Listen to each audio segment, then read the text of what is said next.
Para saudara dan saudari yang Tuhan cintai, selamat pagi dan selamat bertemu lagi dalam renungan harian dari Paroki Santo Petrus dan Paulus Sargapura, edisi hari Jumat tanggal 25 Juli 2021 dalam masa biasa yang ke-12. Mengawali hari yang baru ini, kita hendak mendengar dan merenungkan sabda Tuhan. Marilah sebelum kita mendengar dan merenungkan sabda Tuhan, kita berdoa. Dalam nama Bapa dan Putra dan Roh Kudus. Amin. Allah Bapa Maha Pengasih, berkenanlah memperbaharui perjanjian yang telah Kau ikat dengan Abraham. Berkatilah dengan sabdamu dan bukalah hari kemudian yang baru dan cerah berkat belas dan cinta kasih-Mu. Bersabdalah ya Tuhan, kami siap untuk mendengarkan. Semoga sabdamu yang hendak kami dengar dan kami renungkan untuk mengawali hari yang baru ini sungguh semakin menjiwai seluruh kehidupan kami. Terpujilah Engkau Bapa, Putra dan Roh Kudus, kini dan sepanjang segala masa. Amin. Para saudara dan saudari yang Tuhan cintai, sabda Tuhan yang hendak kita dengar dan kita renungkan untuk mengawali hari yang baru ini, hari Jumat tanggal 25 Juni 2021 dalam masa biasa yang ke-12, diambil dari Injil Matius pasal 8 ayat 1 sampai 4. Tuhan bersamamu.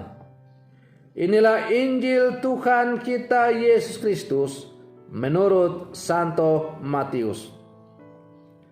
Setelah Yesus turun dari bukit, orang banyak berbondong-bondong mengikuti Dia. Maka datanglah seorang yang sakit kusta kepadanya, lalu sujud menyembah Dia dan berkata, "Tuhan, jika Tuhan mau, Tuhan dapat mentahirkan aku." Lalu Yesus mengulurkan tangannya, menjamah orang itu dan berkata, "Aku mau, jadilah engkau tahir." Seketika itu juga tahirlah orang itu daripada kustanya. Lalu Yesus berkata kepadanya, "Ingatlah, jangan engkau memberitahukan hal ini kepada siapapun, tetapi pergilah, perlihatkanlah dirimu kepada imam dan persembahkanlah persembahan yang diperintahkan Musa sebagai bukti bagi mereka." Demikianlah sabda Tuhan. Para saudara dan saudari yang Tuhan cintai, mujizat merupakan bukti bahwa Allah ikut campur tangan dalam hidup manusia. Tak ada yang mustahil baginya. Sesuai dengan sabda Yesus, bahwa tidak ada yang mustahil bagi orang yang sungguh beriman.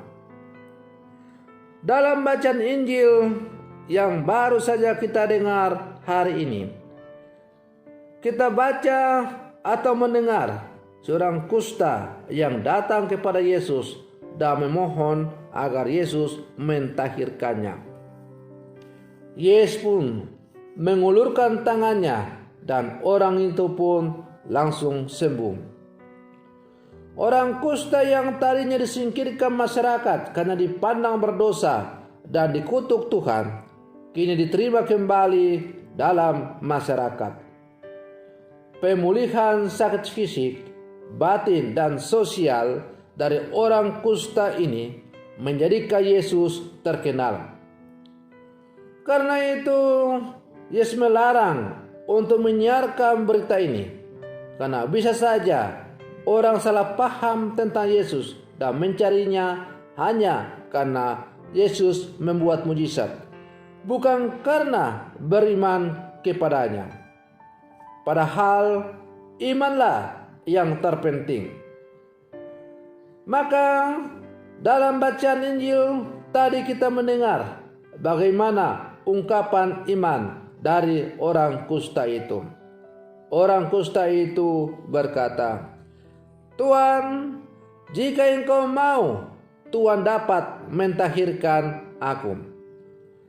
Artinya orang kusta ini mengungkapkan imannya yang sungguh mendalam bahwa dia percaya bahwa Yesus akan mampu membebaskan dia dari penderitaan yang sudah membelenggunya sekian puluh tahun lamanya. Tetapi di situ juga kita melihat selain soal ungkapan iman dari orang kusta ini, tapi juga terungkap kerendahan hatinya. Lewat kata-katanya, "Tuhan, jika Engkau mau, Tuhan dapat mentahirkan aku." Artinya, orang kusta ini dengan rendah hati mengungkapkan kepasrahannya kepada Tuhan, bahwa Tuhan itu akan mampu untuk menolong dia. Tetapi dia tidak mau memaksa Tuhan dengan berkata, "Tuhan, Kau harus sembuhkan saya." Tapi dia berkata, "Jika Tuhan mau, maka Tuhan dapat menyembuhkan saya." Para saudara dan saudari yang Tuhan cintai, rendah hati dan beriman secara mendalam kepada Tuhan adalah dua hal yang dituntut dari kita sebagai orang yang sungguh percaya. Kita bisa saja menjadi orang beriman, tapi mungkin kita tinggi hati, seperti yang digambarkan oleh Yesus dalam diri orang-orang Farisi yang suka menyombongkan diri dengan iman mereka akan Allah, akan pengetahuan mereka tentang kitab suci. Tetapi yang dibutuhkan adalah orang yang beriman dan juga sekaligus rendah hati. Nah, para saudara dan saudari yang Tuhan mencintai, beriman dan bersikap rendah hati dalam hidup kita sebagai orang beriman, itulah yang akhirnya akan menghantar kita untuk semakin bersatu dengan Tuhan. Seharusnya semakin dalam iman seseorang, maka semakin rendah hati orang itu. Karena semakin dalam iman seseorang, dia akan semakin menyadari betapa kecilnya dia di hadapan Tuhan. Ia hanyalah ibarat debu yang dalam sekejap akan lenyap ditiup oleh angin. Tetapi hanya oleh karena belas kasih Allah semata-mata, maka ia masih ada.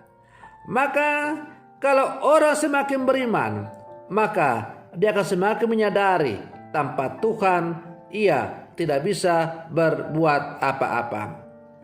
Para saudara dan saudari yang Tuhan cintai, sebagai murid-murid Yesus yang hidup di zaman sekarang, kita diajak untuk semakin beriman dan rendah hati dalam hidup kita. Dengan iman yang mendalam dan dengan semangat kerendahan hati inilah kita mampu memberikan kesaksian kepada dunia bahwa kita ini adalah murid-murid Yesus. Kita percaya kepada Yesus bukan karena Yesus jadi tukang sulap yang mampu membuat mujizat-mujizat yang luar biasa. Dan banyak orang-orang yang hidup bersama sekarang ini yang tergila-gila dengan mencari mujizat. Maka kita bisa melihat misalnya orang berbondong-bondong untuk menghadiri KKR penyembuhan dan sebagainya. Padahal belum tentu yang diwartakan di situ adalah Tuhan. Orang hanya memamerkan kebolehannya untuk memamerkan kemampuannya bahwa ia mampu untuk membuat mujizat. Yang utama yang harus kita yakini adalah kita harus sampai kepada pribadi Yesus sebagai Tuhan dan Juru Selamat. Maka walaupun ketika kita berdoa kita merasa bahwa Tuhan tidak mengabulkan doa kita, itu bukan soal. itu bukan menjadi alasan untuk kita tidak percaya lagi kepada Tuhan. Entah Tuhan mengabulkan doa kita, entah Tuhan tidak mengabulkan doa kita, kita harus tetap percaya kepada Tuhan, beriman semakin mendalam bahwa Tuhan akan selalu memberikan yang terbaik kepada seluruh umatnya. Para saudara dan saudari yang Tuhan cintai, semoga perlindungan saya ini semakin menghantar kita untuk menjadi orang-orang beriman dan yang semakin rendah hati dalam seluruh kehidupan kita. Semoga demikian. Selamat pagi. Tuhan Yesus memberkati.